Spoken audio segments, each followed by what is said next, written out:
It's that time of the year again where I need to jet off to the continent of Africa for an electrifying extended stay of 3 to 6 months. This means that I must drain my points and miles reservoir and employ a completely new travel credit card strategy. My credit card setup in the US is not going to work for me abroad. Cards with foreign transaction fees will need to be jettisoned from the lineup. For example, I have to pause my very lucrative Citi triple custom cash setup after only 4 months. But I knew that going in, because I'm a traveler.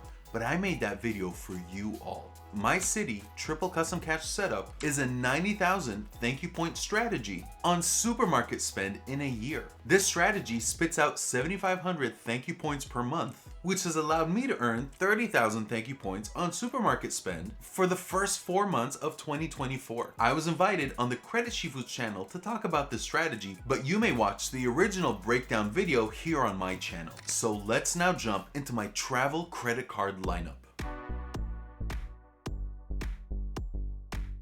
For those new to the channel, I'm Richard Debs and I'm an avid traveler. If you're watching this, you likely are too, so go ahead and subscribe to see how I use credit cards to enable this travel habit of mine. To keep things simple, I've designed a 2222 travel credit card strategy to address all of my spending needs while abroad. 2222.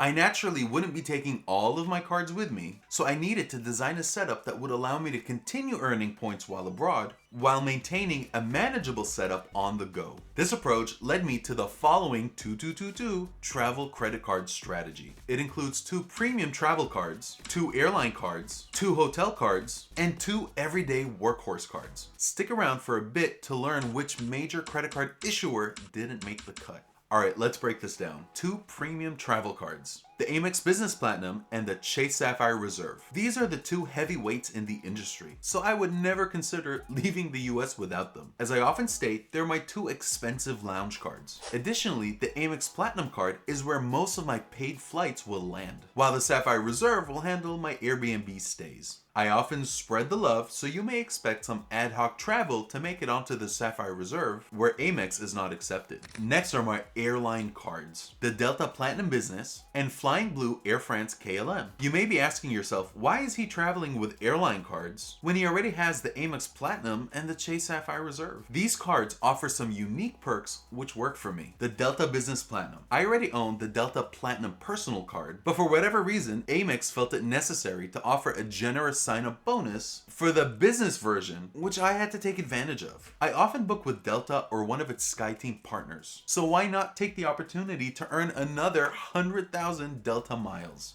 I'll be keeping this card because I enjoyed the expanded free companion certificate option to the Caribbean, or as the Caribbeans say, the Caribbean. I, however, will be sunsetting the personal version of this card at renewal. Also, the $200 Delta stay is such an easy credit to use. So I'll be using a combined $400 Delta stay at hotels in Africa. Next is Flying Blue, Air France, and KLM. For those new to the channel, Flying Blue is known for their monthly promo rewards. So I highly recommend keeping an eye out because you're guaranteed to find something to your liking. It's normal for me to fly Air France or KLM to Africa, so this card works for me. It's often cheaper for me to book Kenya Airways via Air France than booking Kenya Airways directly. It makes total sense, right?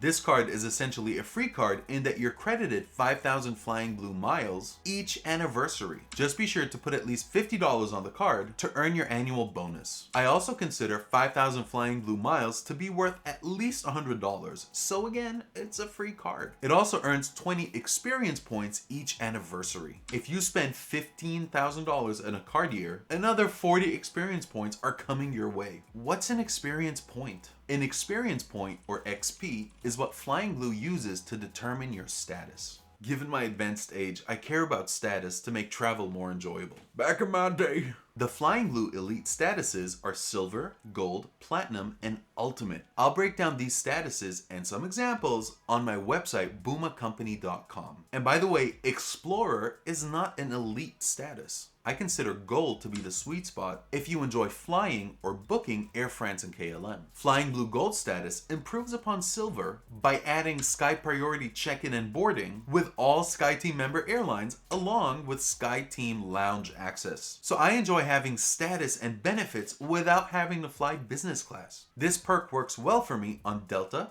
KLM, Air France, and Kenya Airways. Given that I'll be away for 3 months and love bringing souvenirs for my family, a free extra checked bag is always useful. Am I recommending this card for everyone? No.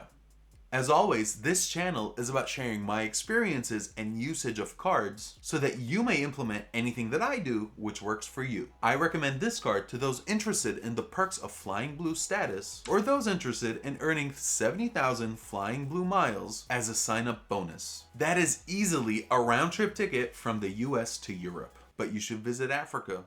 Next is hotel cards. I'll be taking the Hilton Honors Aspire and the Marriott Bonvoy Business. When I make last-minute trips to new areas, I tend to rely on familiar brands whenever possible. So I'll be staying at Hilton and Marriott brands in many cases. I, however, will always take advantage of boutique hotels and Airbnbs during this upcoming long-term stay. My everyday workhorse cards are the City Premier and the Bilt MasterCard. You all know that my love for the City Premier is real. I never leave the US without it, and you shouldn't either. Continuing to earn points and miles while traveling is important in this game. The City Premier's 3 points per dollar on regular dining, supermarkets, gas for rentals, and hotels are the backbone of my travel spend. On most days where I wish to just carry one card, this is the only credit card needed. It allows me to keep things simple. I said it before and I'll say it again. The City Premier is the most versatile travel credit card on the market. If you're not yet convinced, watch this video here. The City Premier 3 points per dollar on flights is not a category that I'd ever use with this card. I already have elite travel cards with premium travel benefits. The Bilt MasterCard will be used for dining and most certainly the first of every month. I'll continue to execute this 4x catch-all strategy as long as Bilt continues to offer transfer boosts on rent day. This too was discussed on the Credit Shifu's channel. Whenever possible, I'll be using Bilt on purchased flights on the first of the month with local carriers. It's not uncommon for local carriers in Africa not to accept American Express, so the Amex Platinum card would be kept holstered in many instances. So which credit card issuer am I not taking with me? It's Capital One. The Venture X and the Saver One are staying behind, and by the state of this card, you would agree too. Just kidding. P.S. This is what happens when you keep your metal credit card in your pocket in the ocean in Barbados. I rarely use my Venture X. I want to use it more, but the Platinum and the Reserve are much more valuable in my opinion. As we all know, there's a $300 credit when booking through the Capital One portal. I am sure to use that up each year to book reasonably priced hotel stays abroad. You can easily score 5 nights with it when traveling Africa. However, once used up, I unfortunately won't have a use case for this card over the next 6 months. My Flying Blue Air France KLM card will represent catch-all for the next 3 to 6 months. Yes, it earns 1.5 points per dollar versus the Venture X 2 points per dollar, but I've limited myself to just 8 cards for this upcoming trip. What can I say about the Saver One? It's simply no match for the City Premier because City's multiplier categories are travel focused. So in summary, there is no mystery regarding my use cases for the Amex Platinum and Sapphire Reserve cards. I will continue to use them for lounge access, paid flights, and Airbnbs. Delta will be used for Delta stays and to close up a sign-up bonus, while the Flying Blue Air France KLM card will be used for catch-all. I have plans to book with Air France about 8 times in the next 6 months. Owning both Hilton and Marriott cards provides stay options when seeking to book with traditional hotels. Using the cards while on site provides for elevated earnings. The City Premier continues to be Mr. Versatility when it comes to foreign travel. Bilt's role will be different while abroad, given that I won't be taking advantage of Bilt dining, but it will continue to be my restaurant card of choice. Let me know in the comments what your abroad travel credit card strategy looks like. What do you think of my 2222 travel setup? Thank you for watching until the end. Since you've gotten this far, it only makes sense to like, share, and subscribe to this channel to help bring it some visibility. As always, take care and be good to each other.